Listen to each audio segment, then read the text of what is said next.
Welcome to A Balanced Life with Dr. Jackie. And this morning we are discussing all things home.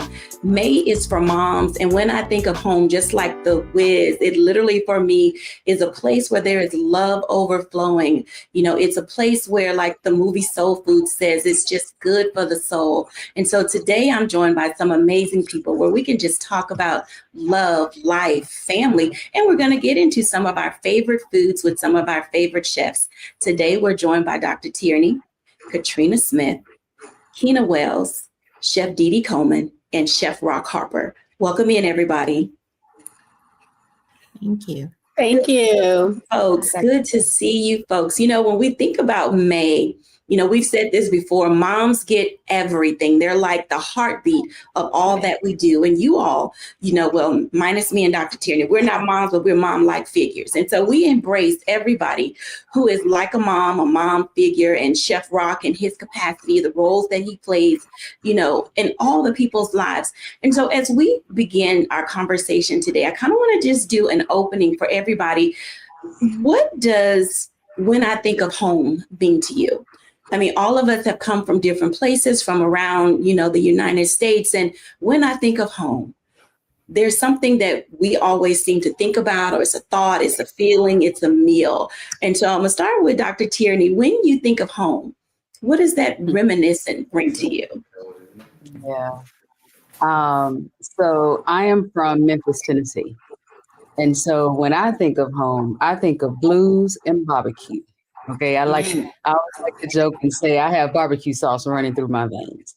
And so there's something about when I go home and just the pace of the city and you've heard kind of that Memphis grit, and it's a different feel every time I go home, and just the rhythm of the city, the blues that built the bricks of that city. And of course we have the best barbecue. Sorry, Texas. Sorry, St. Louis.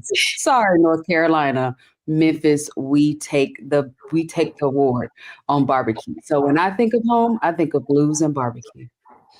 When she thinks of home, she thinks of blues and barbecue. And I'm going to tell you, I'm from Texas. We're going to fight you for that. But we're going to let you have it for this show today. Katrina, when you think of home, when I think of home, I am from Hampton, Virginia.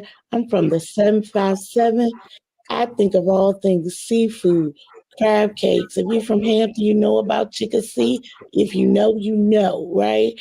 Think about a big chick sandwich. I think about that feeling of this feeling warm inside, and the loving feeling of your family, and just, you know, being embraced and being able to be comfortable with yourself.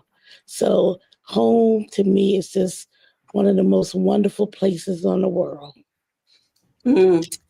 I love a good seafood boil. You know I do. Chef Rock Harper, when you think of home. Yes, well, first of all, I know some people that were willing to argue with Dr. T on that barbecue thing, but we're going to leave that there for all. I'm from Alexandria, Virginia, and a little bit of Tappahannock, Virginia as well. So my grandmother and I was raised in Alexandria. And as the chef, I'm gonna go a little left, maybe unbeknownst to everybody, but I think of security, right? I think of safety and comfort and warmth of both of those places, or wherever my mother, wherever my grandmother were, and that came in the form of, you know, a peanut butter and jelly sandwich, which we're not known for, or incredible chicken pot pie or braised short rib. But all of it, as I've grown, I come to understand the way the world is and what was outside of home, whether it be in Alexandria or Tappahannock, and the safety and warmth and love that they showed me, that they provided for us, I should say. Really, when I think of home, that's what I think of just that cocoon of love that both of our queen mothers provided for us. Oh, wow. I can agree with that safety and security, you know, of home. And we're going to talk a little bit more in depth to the next person I'm going to ask a question. But for now, Keena Wells, when you think of home. Well, I'm going to go back to Dr. T. So now you got 2 for 1, because I'm right down below Memphis, and Holly Springs, Mississippi is where home is for me. But definitely going to second that. We got the best barbecue on that end. Coming out of the South, my husband has won a couple of competitions in the Memphis barbecue cook-off. So I'm right there with you, dripping that barbecue. But also with Chef Rock, when I think of home, it was 3 generations when I was coming up. My grandmother, my mom, it was me, it was my cousins. Every year, all of my family would just come back to the small town, my grandmother's home. So I think of warmth. I think of family, faith. We went to church every Sunday, but we always came home and she made sure we all had dinner together around the table, shared the things that were happening in our lives. So I think of that centerness that keeps us together as a family and the generations that we continue to share that with. Outstanding. I mean, gosh, makes me want to go home. I am from Houston and I love Texas. And there is something about going home. I always say there's no taste like home because I literally go there to eat. Chef Didi, when you think of home? When I think of home, I think about family and so much food that you don't know where to start. Growing up, we went to church every Sunday. And then when I think of home, I think about going to grandmama's house, or not grandmama, Medea's house on Sundays. And my mom sneaking me that roast with that great gravy that I still yet to get all these years later, that roast and rice, and then going home and my mom having the, traditional Sunday dinner. When I think of home, I think about family coming over to my mother's, and especially on holidays like Easter Sunday and Thanksgiving and Christmas. And we did it traditional. So we did all the turkey and the ham and the cornbread dressing and the collard greens and candied yams, macaroni and cheese. And so I am so happy to be able to continue those traditions now that my mom has gone to glory. I'm from Montgomery, Alabama, so I go home every either Thanksgiving or Christmas, and I fix those things for family. And then when I'm not there, I definitely do it here in Houston, where I reside now, where my businesses are, where my family is, and just kind of, do what mama does in the kitchen. So when I think of home, I also think of me and mama in the kitchen, fixing all this food for all the family. Let's talk about that for a minute. I want to just dive in with Kina and with Chef Didi, because you said tradition and being able to pass down food traditions. Kina and Chef Didi, what does that look like when we think about passing down food traditions or bringing food traditions down that have been passed on to us? Well, I can go first. So when you think of tradition, you think about what your family does in different seasons. Like I said before, with like Easter Sunday is coming up. So I already know that, my family from Montgomery, they probably won't do a lot because my mother is no longer there to kind of, cook all the food or whatever. But me, being the one that, as a little girl, watched her every move in the kitchen. So I know exactly how she cooked every meal, what ingredients she used, the love that she poured into it. So that was passed down to me from my mother. So now I'm able to come, and of course they'll miss it. They love to see me come into Montgomery to, cook like my mama. But this Sunday I'll be at my home, Resurrection Sunday, and I'm gonna be cooking, the turkey, the ham, the dressing, the macaroni and cheese. But then also when you make new traditions with my, your new family, like I've been married for 19 years. I have 4 children, 2 bonus children and 2 of my own. So they watch me as well. So I want them to also be able to, grab on to those traditions, but then make new memories with their family as well. At Cooking with a Twist, I've been able to take my mother's recipes and develop new recipes, kind of bring it current so that I can teach these recipes to my participants that come into the cooking class.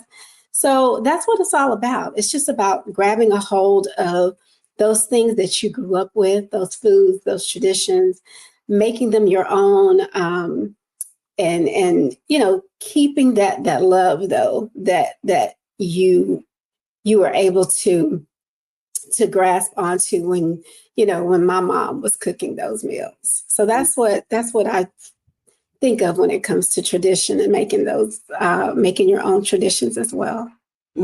I love that, because traditions play a vital role in who we are and what we do. When we come back after the break, I'm going to talk to Keena Wells, and we're going to continue what it talks about relating to traditions, how we pass them on, and what it means to really allow ourselves to dive in to good home cooking. We'll be back in a moment after the break.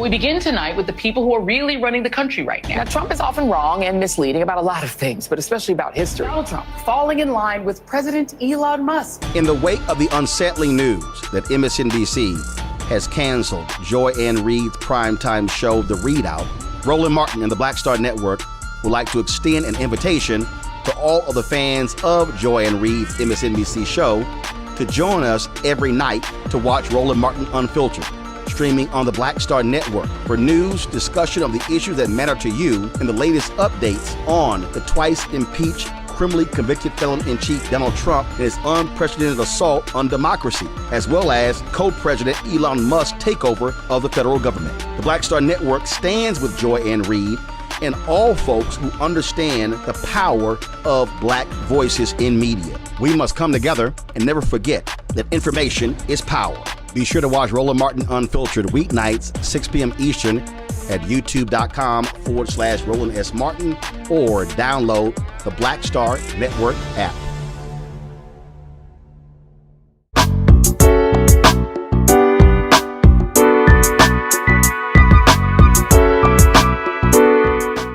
Welcome back, everybody. Keena, let's talk about traditions for a moment. And in your work and what you do with Creative Solutions, you are, child, a wife of one and mom of 9. And I know that there are multiples of families that watch our audience, and they also are learning, how do you do what you do, and what does that mean as it relates to the home? That's a perfect segment into that, because the thing is, you learn as a mother of 9 and bringing up different generations of children and seeing the differences of how they are. It's the same thing with traditions. There are things that are going to be the same. There are things that are going to work the same, but each time you have a new child, there are things that are going to be very different because they have their own individuality. It's the same with tradition, with food. It's the same with tradition with the things that we learn, how to take care of our families and how to take care of our homes. So bringing all of that into the perfect combination helps me to sustain. So I have to pull a little bit from tradition from what I got from my grandmother. I have to pull a little bit from tradition for what I get from my mom. But at the same time, I bring my husband in. He came from a big family as well. He jokes about it, but he had like 23 uncles and aunts, so like, and I didn't know that when I married him. I probably should have checked that background, and maybe we wouldn't have 9 kids, but we're here. So, and I take that and, but we bring our traditions together. So that's how we move forward. Now, that's what sustained us now. We take a little bit from what he learned growing up. We take a little bit from what I learned growing up, but we also allow our children to bring their own individuality into the things that make our home a home today. So that's food. We get a kick out of knowing that we bring traditional recipes along. I know how to make biscuits from scratch simply because I cooked. I stayed in the kitchen with my grandmother, but I also learned from my mom how she did some things as well. And then I let my children, who are also very gifted in baking and cooking, bring their own tradition in. Like, what are they learning in school or things now? So we bring all of that together to make our home what we have today. So that's a perfect segue, because you talk about making food from scratch. I can't remember the last time I tried to do anything from scratch.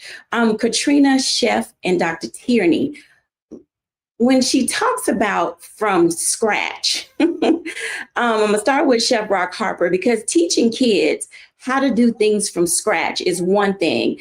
And then, Dr. T, you cook, and Katrina bakes.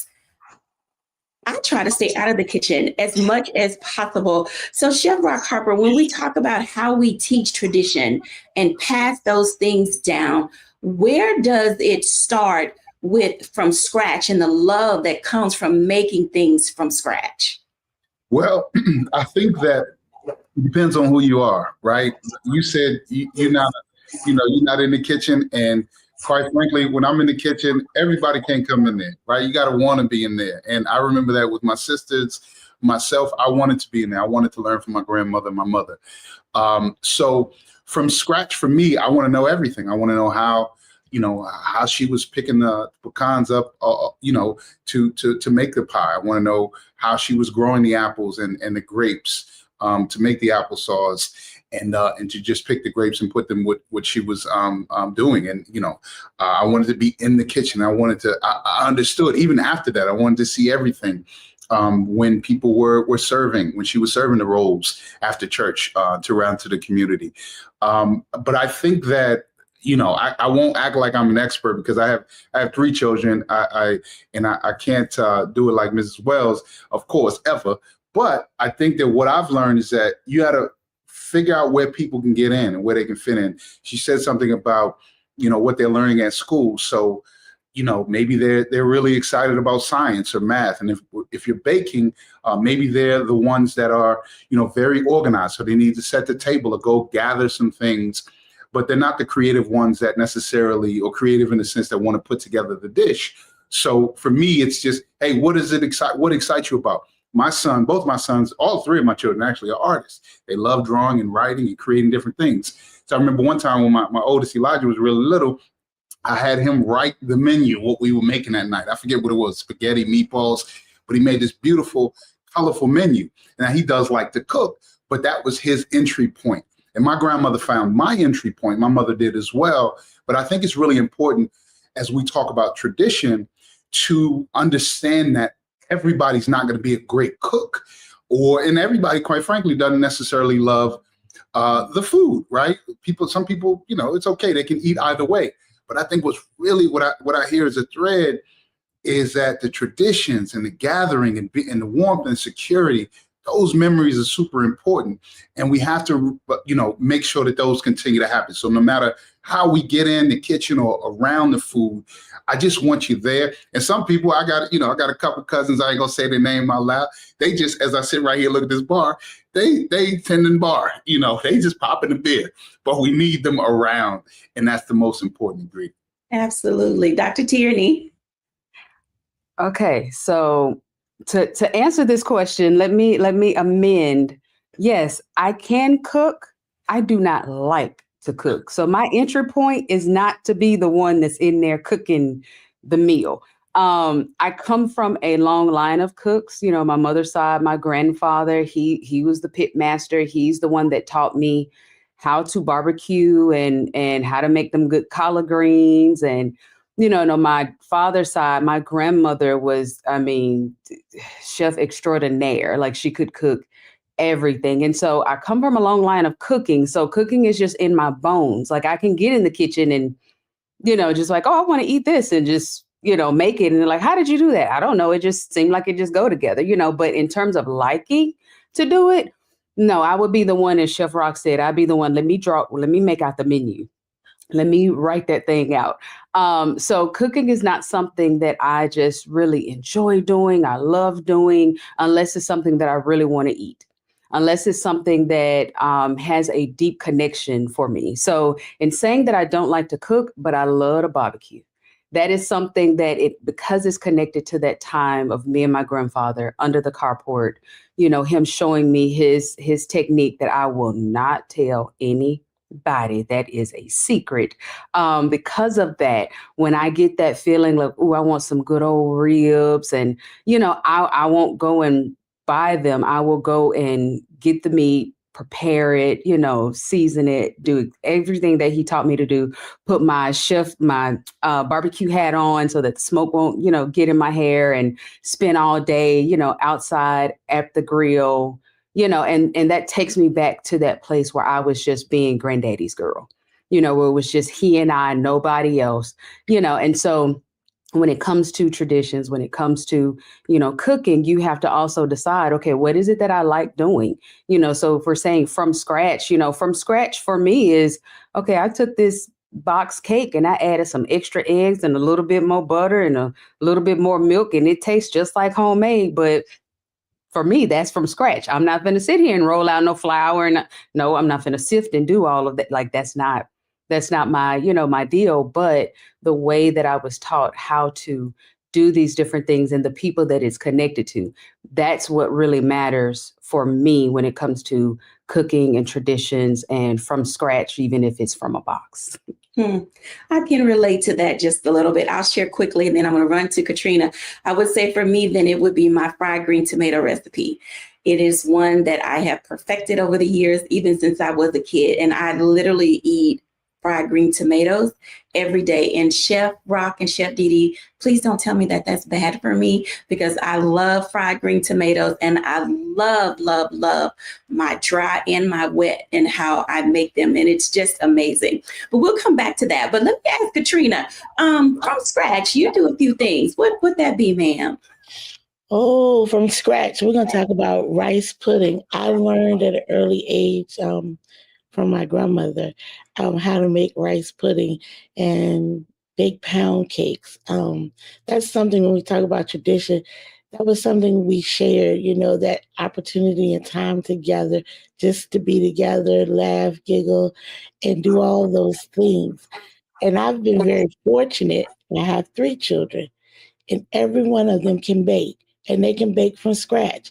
And it amazes me to see my young men, adult men now, when I go to visit them and they have a pound cake and they're like, Mom, I tried a new flavor. You want to taste it? It brings me a lot of joy, because that's something I've been able to share with them that I learned from my grandmother. And so having those moments that we just sit around and laugh and giggle and just, it's a bonding time. It makes me feel good in the inside. But believe me, that's all I'm making from scratch. I'm retired from cooking. I've raised 3 children. I have 3 grandchildren. So some days there's nothing in that kitchen that is getting made unless it's a bowl of cereal. So there's something to be said for that. I think that's funny, because all of us, some people run to the kitchen, they enjoy cooking. And then others of us have an aversion. I meal prep. So I cook once a week, and then I may, if I have to fix something to go with it, I'll fix a vegetable or maybe a meat in the middle of the week to add to it. Awesome. In this hustle and bustle and the busyness, let's go around. What is something quick that you would fix that you enjoy in a quick fix? Keena. I mean, people may not think it is, but spaghetti is a quick fix for me. And it's also one that I can add to. It's going to get me, a couple of days. And I feel like the sauce is better on the second day. But that too, pulling that in is quick for me. The prep is quick, and I can get it on the table quickly. Absolutely. Chef Rock Harper. It's either rice and beans if I have some beans already prepared, or canned beans is all good, or like Keena, a quick pasta, some sort of protein and some veg in it. That always does the trick. Super simple, very quick. Chef Didi. What's quick for me is I'll just pan sear some maybe some blackened chicken. I'll make I know this is extra, but make the house-made blackened seasoning instead of going to buy it. I always like to do everything homemade. Maybe some red or white potatoes, saute a little red bell pepper and onion, and some broccoli. Yeah, BLT, those types of things. That's a quick fix for me. Okay. Katrina, your quick fix. Chicken and rice. That's quick and easy. Down and dirty, chicken and rice. Yes, sear that chicken in the pan, do your rice, chicken and rice. Dr. Tierney. And I am about to prove what I said, that I do not like cooking. So my go-to quick fix here, say within the past year or so, is a dense bean salad, where I'll get a can of white beans, some fresh, yellow or red peppers, maybe some onion, a rotisserie chicken that I've chopped up, put it in a bowl, put a little vinaigrette on it. It's vegetables, it's your fiber, it's your protein. Stick it in the fridge, and voila, that's a meal. That's a meal. Hey, I can agree with all of that. When we come back after the break, let's talk desserts. I know that you guys have some great recipes. So if you guys who are viewing want to send in some of your favorite dessert recipes that remind you of home, we'll happily show them. But also, I want to talk to our guests about your favorite dessert and what it reminds you of every time you have it. We'll be back in a moment after the break.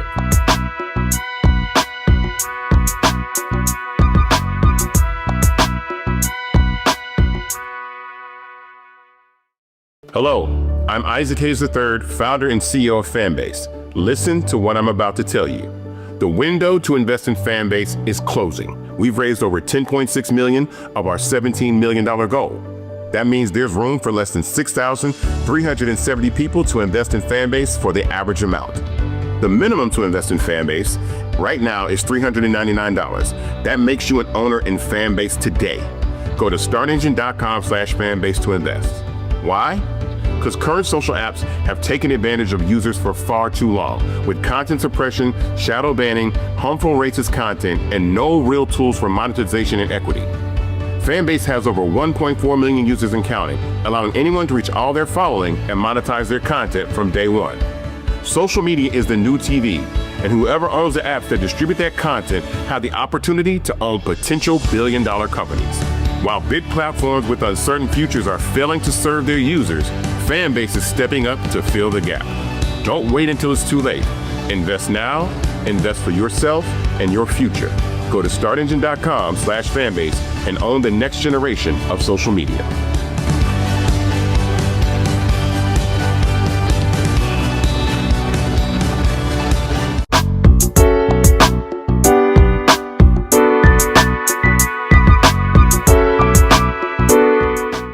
Welcome back, everybody. And we're talking all things food. We've talked about quick fixes. We've talked about safety and security. We've talked about the meals that remind us of our moms and our muddies and all those people who poured into our lives that bring us joy about being in the kitchen. But the best part of the evening is dessert. Oh, I know some of you eat dessert before you have your meal. So let's talk about it. Dessert. Oh my goodness. I would have to say my favorite dessert is, I don't know where y'all from, pecan pie. Not pecan, but pecan. My favorite dessert is pecan pie, whether it's pecan or pecan cheesecake, homemade, regular. You guys remember you'd go on a family road trip and you stop at the gas station and you get that little Bama pie in the little tin can? Even if I can get one of those, I will say that is still one of my favorites. Now, I've never tried to make it, y'all. But let's talk about dessert. And I'm going to start with Chef Rock Harper. Where does dessert fall in the spectrum of, tradition and culture and food for us? Ooh, well, looking at the scale this morning, it's pretty high where it falls. But I think dessert, that's one of those, we talk about music and dance, and one of those universal languages. I think a sweet treat, something sweet, right, is really big in our culture. It's definitely big in the restaurant business. And I think for us, or for me, I should say, pound cake is really high up there. My grandmother made an incredible pound cake. She made a phenomenal anything with apples, but she also made a phenomenal pecan, one of those pies with that nut in it. And I think because it's sweet, because of the sugar and what it's doing in the brain, and it's so good, and it's that nice little thing at the end that you can't wait to get to. It's just that nice little unexpected or expected surprise, and then you pair it with a little coffee, decaf or maybe a little after dinner drink. It's just it's just, as they say, chef's kiss. My mouth is watering even thinking about dessert right now. But for me, it would be pound cake or pie.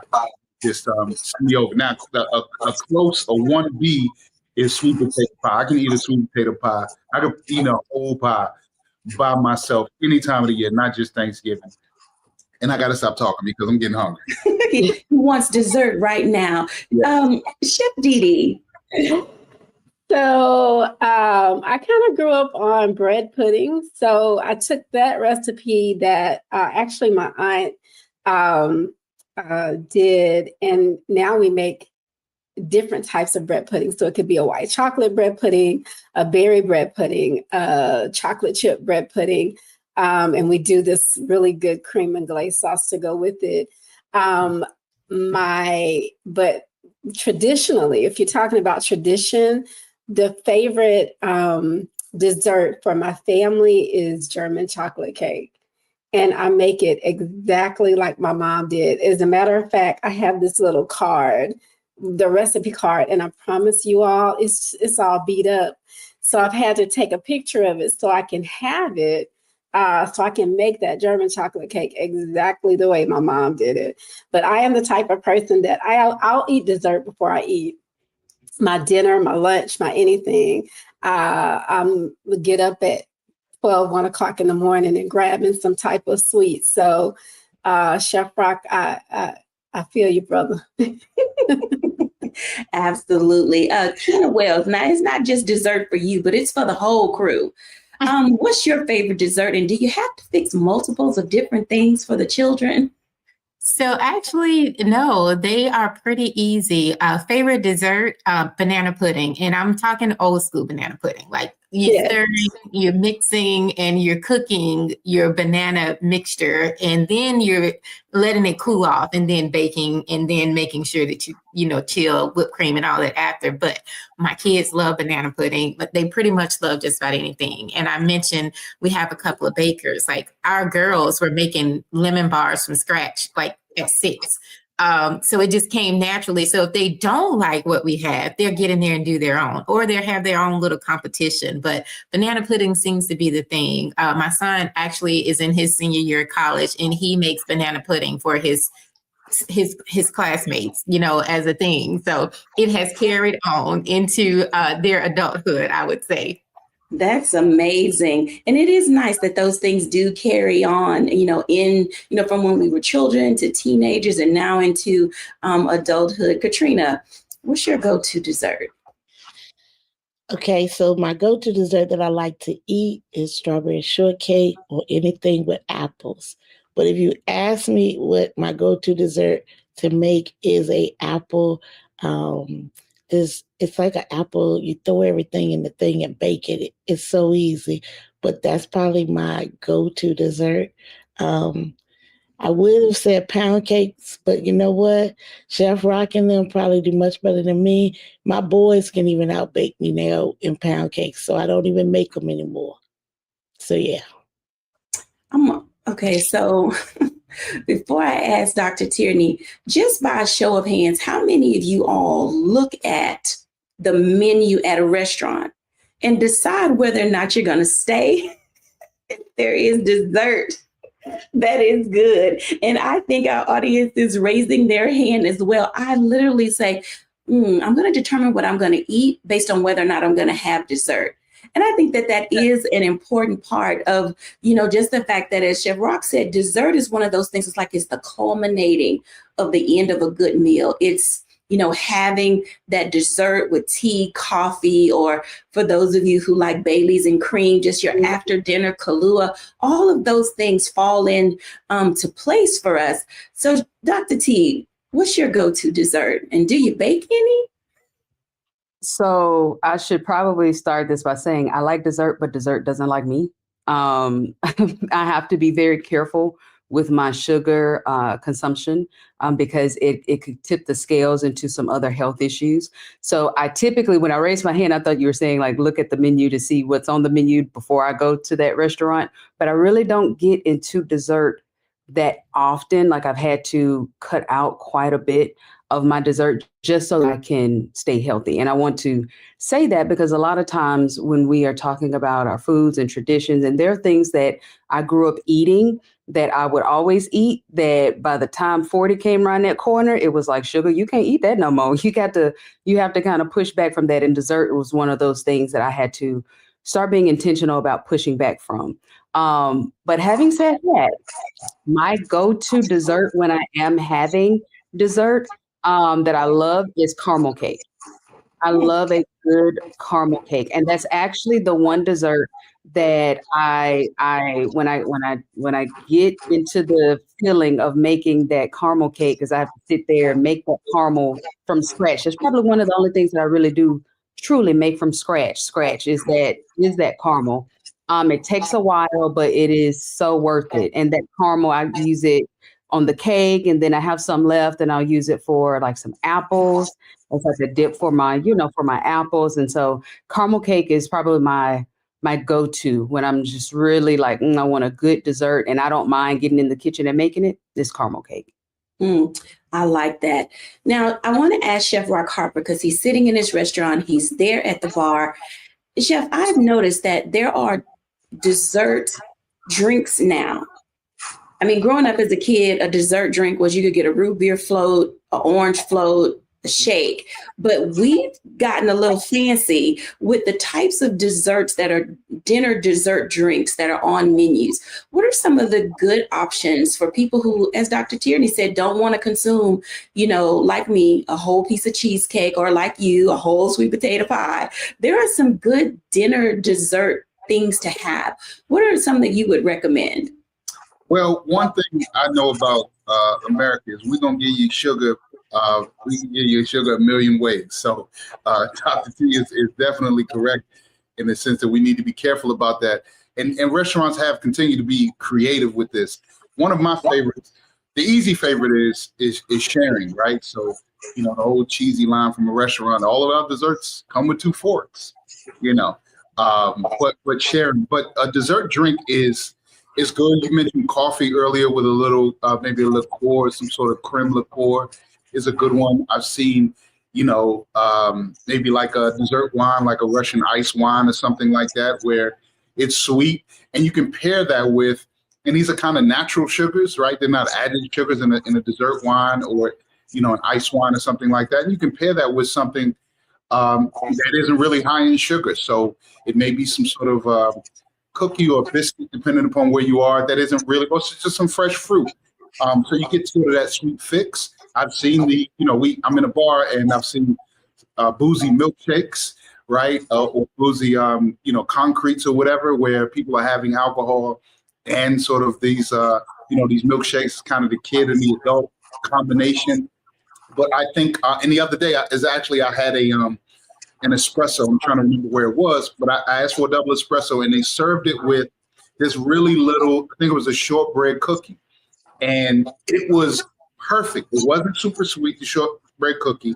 It was just enough just to contrast with the bitterness of the espresso. And I actually, because I wanted, it got me a little, I said, I got another espresso because I wanted another cookie. I should have just asked for that, but I needed the caffeine. But what I appreciated was the restaurant gave me that nice little sweet treat. I didn't have to get a big dessert. It was a value thing. They gave me something I didn't expect, so it was beautiful. So I think, finding that sweet little mix, there's so many different options that you can get at a restaurant. Thank you for sharing that, Chef Rock. When we come back, everybody, after the break, let's talk about what it means to gather around the table. This is May, we're talking about moms, but there are other opportunities that'll be coming up over the summer, Father's Day, summer picnics, and all of those things. And we just need to gather around the table. When we come back in a moment after the break.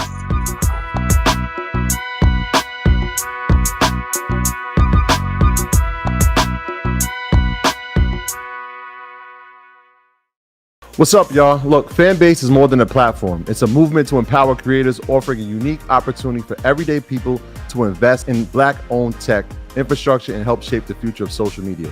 Investing in technology is essential for creating long-term wealth and influence in the digital age. The Black community must not only consume tech, we must own it. Discover how equity crowdfunding can serve as a powerful tool for funding Black businesses, allowing entrepreneurs to raise capital directly through their community through the Jobs Act.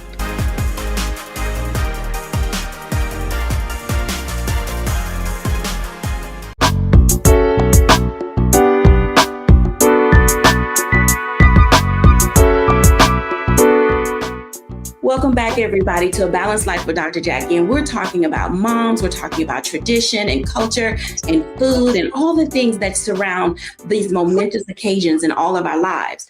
But some of the things that we do as a people, we've gotten away from, and that's coming around the table, except for special holidays. So let's talk for a moment about what it means to gather around the table. Welcome back, everybody. Because when we think about gathering around the table, oftentimes it's because something has happened in our lives and we want to have these serious family conversations, and we're talking about money and madness and all of those other things. But, you know, in these times, when we're talking about balance and being able to just have some levity, when we gather around the table, is laughter still a part of who we are and what we do? You know, when we consider just how we can take the heaviness out of all the societal things that we face, I'm going to start with Katrina. What role does being at the table and sharing laughter bring to your family and your household? I think being around the table allows us to fellowship with one another. I think growing up, that was the place. Everybody came to the kitchen. We sat around the table. We talked about everything. As people say, we put everything on the table. We laughed, we cried together, we fellowship, all over good food. But that was the one place in the house where everybody came. When somebody came to your house, your grandma, your mom, your big mama would say, you want something to eat? And you go to the table because that was a safe place where you could just take your armor off and have an honest conversation. So I think, the table symbolizes to us a place where we are able to be ourselves. We're able to put our guard down and just have those open and honest conversations. Open and honest conversations. I love that. Tina, what does that look like for you? What does it mean to come to the table? So we have this thing where we say, let's disconnect so that we can reconnect. So I give you your time, I give you your space, like you have your friends, you have everything that's going on. But when we truly want to bring us to the heart of the house, that's the table, we say, let's disconnect from everything else and let's really try to center and focus on those of us that are at the table. So we made sure we got a table that was big enough to seat everybody. So we have seats at the bar stool right behind us. And then we have a table that's going to seat 8 or more. Like you can still pull up chairs, but it's enough to where you don't have an excuse. Let's connect. Let's leave your devices, leave the things that are happening in the world. But when you come to the table, come with that mentality. We call it faith, family, food, and fun. We want to laugh. We want to talk about the things that are happening in our lives that are important that you haven't had a chance to share. Maybe you haven't connected with your siblings. I don't know. But that is the time that we say, just give us this one moment. We're going to have this one dinner, and it doesn't have to be a birthday or a holiday, but leave everything out, bring your family in. I love that. Love that. Chef Didi. Oh my God. When I think about sitting around the table, it brings back so many memories. It's family and laughter. We sit around the table. All of, the family is there.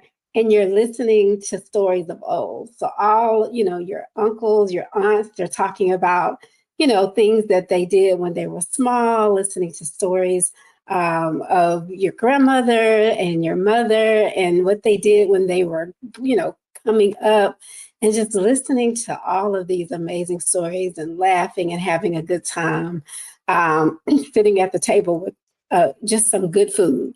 And we call those just soul food Sundays with family. Everybody would come to my mom's. We're sitting around the table and we're just listening to all of these great great memories of when my mom and all my aunts and uncles were growing up and just having a good old family good time. Absolutely. Chef Rock Harper. Yeah, I am. I'm speechless, or I'm thinking about what Chef Didi and Keena said about disconnecting and reconnecting and the gathering and the laughs. It's all of that for us. I think that, in the restaurant business, we have to get back to that. Here, we're going to be doing some dinners where, we take away your cell phones, right? And there's a device-free environment, and we're just going to be passing plates and just reconnecting, because I think as society, definitely as a people, we have to get back to that. For us in our family, I think on a micro level, we have to ask ourselves, how many times are we enjoying meals or consuming food, I should say, when there's a screen in front of us or there's a device close by. It doesn't take that long to just enjoy your meal, to actually be there and present with just yourself or someone's around you. Thich Nhat Hanh, who was a Buddhist monk, said that everything can be a meditation as long as we're supremely focused on it. And I think that what we used to have was 30, 40 years ago, we didn't have the devices in the way. So all we had was the fun and the fellowship in front of us. And the devices can support that later on. But I think it's really important for us to get back to, to talking. And even if it's, who made these greens? We do that anyway. But, being present with it as opposed to texting your cousin across the room, I think is really important. And we're getting there. I don't want to sound negative, but it's super important. And I think we're continuing to move in that direction. Absolutely. I can appreciate that. I don't know if I'll give my restaurant my cell phone, but I put it in my handbag if I have to. Valet. We'll valet it for you. I'm going to valet my phone. I like that. Sometimes it's always good. I know when you say the cell phones, and I really, really, really was able to appreciate having my phone, because I would record my uncles, my mom, especially when they told the stories of, when they were growing up and different things that we love to hear. But just take the time, if you are going to have your cell phone, and just record your mom, record your grandmother, record your uncles, your aunts, your kids. Make those memories something that you can have, because even now that my mother has passed, I get my phone and I go back and I look at the recordings that that I did of her. And it just brings me so much joy to have those memories. So if you are going to use the phone, use it in a great way. Make memories with that. Record everything that you can, so that you'll have those lifetime and lasting memories. I like that. Dr. Tierney. Yeah, I agree with both what Chef Rock and Chef Didi said. So my grandparents are 93 and 92. And so I've done the recording. I've taken my actual camcorder home and recorded Granddaddy making those greens and recorded, him in action. And it's so good to have that and be able to go back and play that and watch that and see it in real time. And especially when I get ready to make those greens or fire up the barbecue grill, I'm like, what did he say? And I can go back and watch it. And it's not just me reading the recipe, but actually me engaging with him in real time, and one day he's not going to be here. And so I'm going to I already cherish those recordings, but it'll have that much more of a place in my heart because I took the time to have that recording and have that time with him. But I also agree with what Chef Rock was saying, and it's something that I actually practice in my own home. So as we said, I do not have children. I come from a big family, but right now my family is a family of two, my husband and I. And so we make it intentional that we have dinner together, and so when I cook, or even if it's just, getting pizza, like we don't sit in front of the TV. We actually sit at the table and we don't use our phone, if a text message comes in and we'll, respond to the text message. But it's just like this unspoken agreement that he and I have that regardless of whatever happened in the day, regardless even if we're upset with each other, we're still going to sit at the table and we're still going to have this meal together, have this time together. You know, even if after that meal, he has to go back, you know, to whatever it is that he's working on, or I have to get back to something that I'm doing in my business. We're going to take time to connect in that moment, have the conversations or laugh with each other, or, you know, even if it's, and I'm just being real, even if it's that we're sitting here eating and we're just staring at each other because I really don't like you right now, but we're going to be intentional about coming to this table so that connection is still, you know, is still there on that micro level. So then if one day God does, you know, the family, that foundation will already be there, you know, and so it starts with 2 and then it can multiply outward from there. I love that. I know we got to go to a break and I'm going to give my reflection, but we like to call in orders in our family. I want to know from you guys, what is the one dish that has to be on the table and it has to be made by a specific person? I know that wherever I go home or when I go home, my sister-in-law, Lavita, and her corn casserole has to be on the table. And I don't care what gathering it is. So think about that for a moment. Who and what dish has to be on the table when you show up? I'm going to start with Katrina. So my mom doesn't cook anymore. So a lot of times when I go home, I bring it. But I would say my kids would say when they come home, the one dish that has to be on the table is homemade macaroni and cheese. And now my daughter makes it. That would be the one dish that has to be there. Mac and cheese. Chef Dee. It has to be collard greens with homemade cornbread. And we don't eat it with a fork. We get that cornbread and, you know, get it in those greens and eat it. So, definitely collard greens and cornbread. All right, Keena. So being married to a chef is sometimes kind of funny because they be like, we just get Jannard to make it. Just get Chef Jannard to make it. No, but really though, the one thing that I know that I do well that I'm asked for is my potato salad. It's from scratch always. And that's one thing that I can do well. Dressing, maybe not so much, but for him, it's pretty much anything. They're always interested in trying the things that they see that he makes on his shows or whatever that may be. So any of that. And for my mom, a little bit of that tradition, her spaghetti, hands down. Absolutely. Chef Rock Harper. You're going to get me in trouble with this one, but it's 2 things. One, if my mother can make, it's not super traditional. She can make a pot of beans like nobody's business. I don't care what kind of bean it is. It's just it's so comforting. So I always encourage her to make her beans. And my sister, Hawanya, she pot roast, again, just I need that on the menu and the beans, and we'll figure the rest out. All right. Absolutely. Dr. Tierney. So it's either my Aunt Patrice's spaghetti or they're calling me, of all people, to bring that baked macaroni and cheese. Okay. So everybody has something that they enjoy. And I think that that is a part of home. When we're back, I'll give my reflection.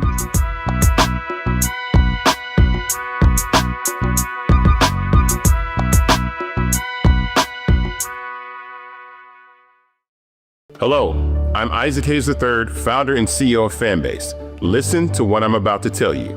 The window to invest in Fanbase is closing. We've raised over $10.6 million of our $17 million goal. That means there's room for less than 6,370 people to invest in Fanbase for the average amount. The minimum to invest in Fanbase right now is $399. That makes you an owner in Fanbase today. Go to startengine.com/fanbase to invest. Why? Because current social apps have taken advantage of users for far too long, with content suppression, shadow banning, harmful racist content, and no real tools for monetization and equity. Fanbase has over 1.4 million users and counting, allowing anyone to reach all their following and monetize their content from day one. Social media is the new TV, and whoever owns the apps that distribute that content have the opportunity to own potential billion-dollar companies. While big platforms with uncertain futures are failing to serve their users, Fanbase is stepping up to fill the gap. Don't wait until it's too late. Invest now, invest for yourself and your future. Go to startengine.com/fanbase and own the next generation of social media.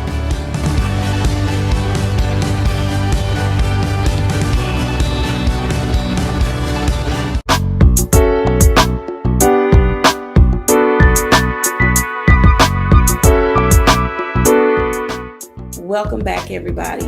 As you can tell, faith, family, food, and fun are not only a part of our traditions, our history, and our culture, but it is a part of what makes us who we are today.